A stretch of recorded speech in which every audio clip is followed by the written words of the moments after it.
Kamusta at welcome muli sa channel. Na-experience mo na ba yung pakiramdam na alam mong gusto ka pa rin nila, pero nanahimik sila?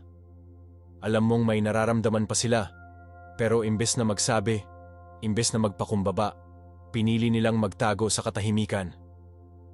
Ang tanong, kung gusto ka pa nila, bakit parang huli na ang lahat? Madali tayong malinlang minsan. Kasi may mga taong kapag nananahimik, nagmumukha silang malakas. Parang sila pa ang may kontrol. Pero sa totoo lang, madalas ang katahimikan ay hindi lakas. Ang katahimikan ay takot. Takot silang ma-reject. Takot silang masaktan. At higit sa lahat, takot silang ibaba ang pride nila para umamin. Parang may dalawang boses sa loob nila.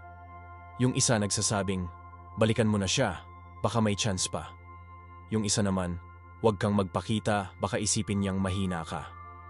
Kaya ang ending, natatali sila sa sarili nilang katahimikan.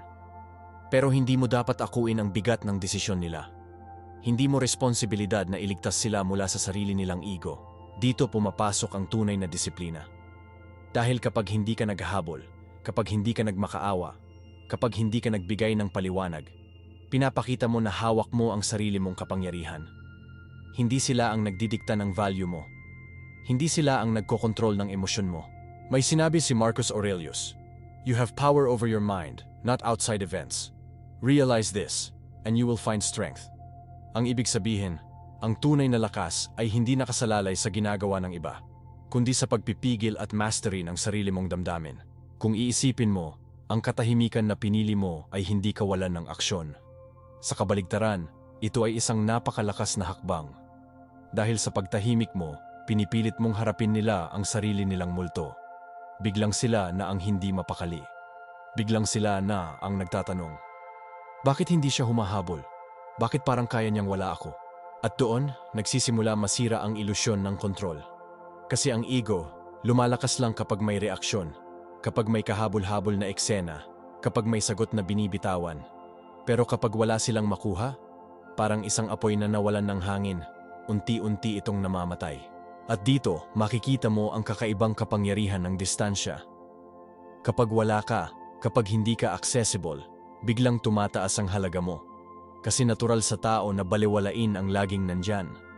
Pero kapag nawala ka, doon nila nare-realize na hindi pala ganun kadali ang mawalan ng presensya mo. Seneca once said, "It is not that we have a short time to live, but that we waste much of it." At ang pinakamalaking sayang ay yung oras na ibinibigay natin sa mga taong hindi marunong umamin ng totoo, na pinipiling magtago sa likod ng pride kaysa sa pagiging tapat. Kaya kung dumating man sa point na gusto ka pa nila pero nanahimik sila, huwag mong hayaang masayang din ang oras mo sa paghihintay. Ang katahimikan mo ay hindi lang proteksyon. Isa rin itong guro. Tinuturuan ka nitong pigilan ang sarili mong damdamin, disiplina sa sarili, at lakas ng loob na pumili ng sarili mo. At habang sila ay nakikipaglaban sa takot nila, ikaw naman natututo kung paano lumakad ng magaan, dala ang dignidad at kapayapaan ng isip. Kaya kung iniisip mo, paano kung gusto nila akong balikan? Pero ngayon ko lang naririnig na may nararamdaman pala sila? Ang sagot, tanungin mo ang sarili mo, hindi ba huli na? Kasi ang oras na nasayang, hindi na maibabalik. At ang respeto sa sarili, yan ang hindi mo dapat isuko. At sa bawat araw na pinipili mong manahimik, mas lalo kang nagiging matatag. Mas lalo mong nauunawaan na hindi sa habulan nakukuha ang pagmamahal, kundi sa paglalagay ng malinaw na hangganan at pagpapakita na kaya mong tumayo mag-isa. Alam mo kung ano ang pinakamahirap sa lahat? Hindi yung mawalan ka ng taong mahal mo, kundi yung makita mong gusto ka pa rin nila. Pero mas pinili nila ang pride nila kaysa sayo. Parang may tanong na laging nakaukit sa isip mo. Kung gusto naman pala nila ako, bakit hindi sila kumilos? At dito pumapasok ang masakit pero makapangyarihang katotohanan. May mga tao talagang mas inuuna ang ego kaysa sa pagmamahal.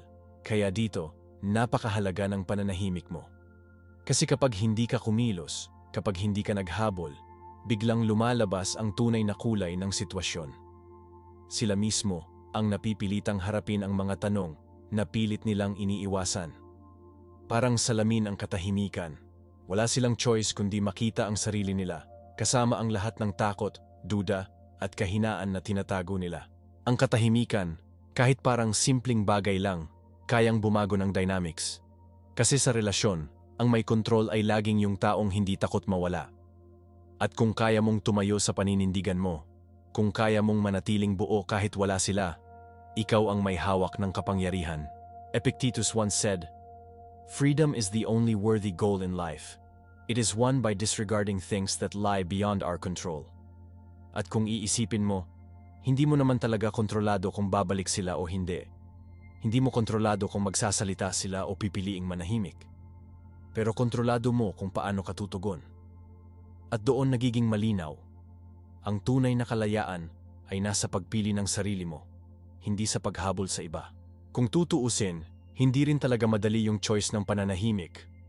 Kasi natural sa tao na gusto ng closure, gusto ng paliwanag, gusto ng assurance. Pero isipin mo, gaano karaming tao ang nagmukhang kawawa dahil pinilit nila ang sagot sa taong ayaw magsalita? Gaano karaming tao ang nasaktan ng paulit-ulit kasi hindi sila marunong maghintay ng tahimik? Dito mo makikita ang halaga ng pagtitimpi. Kasi habang nananahimik ka, hindi ibig sabihin wala kang ginagawa. Sa likod ng katahimikan, ang dami mong napapatunayan. Una, napapatunayan mong kaya mong pigilan ang sarili mong emosyon. Pangalawa, napapatunayan mong hindi lahat ng laban ay dapat harapin ng sigaw at paliwanag. Pangatlo, napapatunayan mong marunong kang magtiwala sa proseso ng buhay, kahit hindi malinaw ang ending. At habang ginagawa mo yan, sila naman ang hindi mapakali. Sila yung naiipit sa dilema nila. Kasi kung tutuusin, ang katahimikan mo ay parang ilaw na tumatapat sa mga sugat nila. Hindi sila makalingon, hindi sila makatakas. Doon nila marirealize. Ang katahimikan pala ang pinakamalakas na sagot. Isipin mo na lang. Kung dati, sanay silang hawak ka nila. Sanay silang kahit anong gawin nila, babalik ka pa rin. Ngayon, biglang iba na. Biglang hindi ka na sumasagot. Hindi ka na nagpapakita. At ang nakakagulat sa kanila, hindi ka bumabagsak. Kaya unti-unti silang natatakot. Natatakot na baka tuluyan kang mawala. Natatakot na baka dumating ang oras na wala na talagang balikan. Seneca reminds us, "He who is brave is free." At tunay na tapang ang pinapakita mo kapag hindi ka bumigay sa pangungulit ng emosyon. Kasi karamihan, kapag naramdaman nilang may gusto pa rin sa kanila, nahuhulog agad sa trap na bumalik. Pero ikaw, pinili mong maghintay. Pinili mong irespeto ang sarili mong dignidad.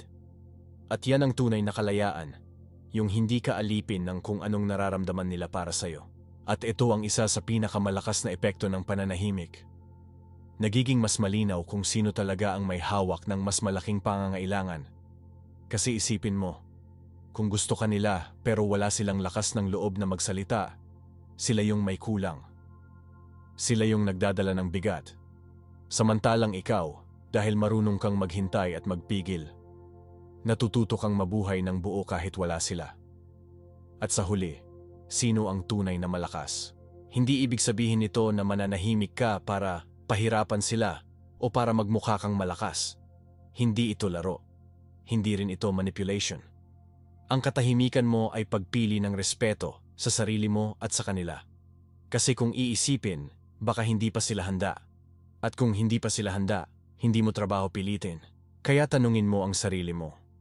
Kung bumalik man sila, ready ka ba talagang buksan ulit ang pintuan? O baka naman sa lahat ng natutunan mo sa pananahimik, na-realize mong hindi na sulit ibalik ang dati? Kasi minsan, oo, gusto ka pa nila, pero huli na. At hindi lahat ng gustong bumalik ay dapat tanggapin. Ang katahimikan mo ay hindi lang about waiting. Ito ay tungkol sa paglilinaw. Habang nananahimik ka, mas lalo mong nakikilala ang sarili mo. Mas lalo mong nauunawaan kung anong klaseng relasyon ang deserve mo. At mas lalo mong nakikita kung sino ang talagang willing makipaglaban para sa'yo. At sino ang kaya lang magsabi pero hindi kayang kumilos. At kung darating man ang panahon na bumalik sila, tandaan mo, wala ka namang utang na tanggapin sila agad. Hindi dahil gusto ka nila ngayon, deserve na nila ulit ang lugar sa buhay mo. Respeto ang puhunan dito. At kung hindi nila kayang lampasan ang sarili nilang pride noon, Ano ang assurance na kaya nila ngayon? Kaya habang sila ay tahimik, gamitin mo ang oras na to para lalo pang tumibay. Dahil tandaan mo, ang katahimikan, hindi lang depensa. Isa rin itong guro, sandata, at kalasag. Minsan, ang katahimikan parang isang matinding bagyo na hindi mo makita pero ramdam mo. Tahimik sa labas, pero sa loob may malakas na unos. Para sa kanila, baka akala mo wala lang. Pero ang totoo, nilalabanan nila ang sarili nilang damdamin. Gusto kanila, miss kanila, pero hindi nila masabi. Bakit? Kasi ang pride nila mas malaki pa sa nararamdaman nila. At dito na pumapasok ang pinakamahalagang tanong. Kung gusto ka pa nila, dapat mo pa ba silang tanggapin? Ito ang dapat mong tandaan. Hindi lahat ng taong na-realize ang halaga mo ay deserving pa rin ng pwesto sa buhay mo. Kasi minsan, dumadating sila sa punto na nare-realize nila huli na. Hindi dahil hindi ka na mahalaga, kundi dahil pinili nilang ipagpalit ang pride nila kaysa sayo nung pinakakailangan mo sila. At alam mo, walang mas makapangyarihan kaysa sa taong marunong pumili ng sarili niya kahit pa gusto siya ng iba. Marcus Aurelius once wrote, "If it is not right, do not do it. If it is not true, do not say it." Simple, pero totoo. Kung hindi totoo ang intensyon nila, kung hindi tama ang dahilan nila sa pagbabalik, hindi mo kailangan tanggapin. Kasi ang respeto sa sarili, hindi mo dapat isuko kahit kanino. Ang katahimikan mo ay naging pagsubok hindi lang para sa kanila, kundi para sa iyo rin. Tinuruan ka nitong pigilan ang sarili mong impulses. Tinuruan ka nitong maghintay. At higit sa lahat, tinuruan ka nitong tanggapin na hindi lahat ng tao kayang ibigay ang honesty na deserve mo. Pero dahil tumayo ka sa katahimikan, natutunan mong buuin ang sarili mong lakas ng hindi umaasa sa paliwanag o validation ng iba. At dito papasok yung napakalaking aral. Minsan, ang pinakamagandang closure ay wala kang makuha na closure. Kasi kung iniwan ka nila sa katahimikan at nakaya mong bumangon sa gitna ng katahimikan, ibig sabihin, hindi mo na kailangan ng salita para patunayan ang halaga mo. Ikaw mismo ang patunay. Kung babalik man sila, huwag mong kalimutan ang panahon na pinili nilang hindi magsalita. Huwag mong kalimutan yung mga gabi na nagtanong ka kung ano ang mali sa'yo. Dahil ang totoo, hindi ikaw ang problema. Ang problema ay sila na hindi nila kayang lagpasan ang sarili nilang takot. At kung hanggang ngayon dala pa rin nila ang parehong ego, bakit mo pa sila papapasukin ulit? Seneca said, "As long as you live, keep learning how to live." At yan ang ginagawa mo ngayon. Natututo ka. Natututo kang hindi lahat ng tao dapat habulin. Natututo kang hindi lahat ng tahimik ay malakas. At higit sa lahat, natututo kang pumili ng sarili mo, kahit na masakit, kahit na mahirap. Kasi sa huli, ang katahimikan mo ay naging proteksyon.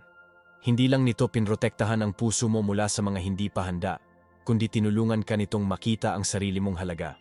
Ang katahimikan ang nagturo sa iyo kung paano tumayo ng may dignidad. At alam mo ang pinakamagandang parte?